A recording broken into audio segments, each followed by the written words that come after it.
Mettre son masque devient la norme, l'enlever est maintenant l'exception. Voilà comment résumer le protocole sanitaire appliqué en entreprise depuis ce matin. Dans cette société d'assurance de Périgueux, 3 salariés partagent un espace commun. Ils doivent donc porter le masque en continu. Ça va nécessiter aussi quelques aménagements au niveau de notre activité, de pouvoir faire des pauses peut-être plus régulières pour pouvoir s'aérer un peu et quitter le masque de temps en temps, tout du moins dans ces premières semaines. À la mairie de Périgueux, le protocole est le même pour les 120 agents présents à l'hôtel de ville. Le port du masque obligatoire jusqu'ici dans les espaces d'accueil uniquement, l'est désormais dans tous les bureaux partagés. C'est pas très confortable quoi.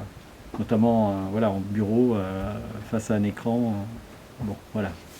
On va dire que c'est une situation qu'on aimerait voir évoluer autrement.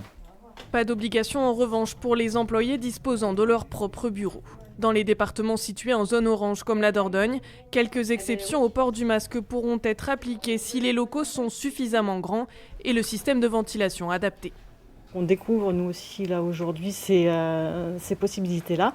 Donc il va falloir qu'on étudie aussi au cas par cas, selon la disposition et l'organisation de nos bureaux, comment alléger un petit peu le protocole initial. Des mesures sanitaires dont le financement revient intégralement à l'employeur. On a 8000 masques semaine à distribuer pour nos agents. Alors c'est sûr que ça a un coût.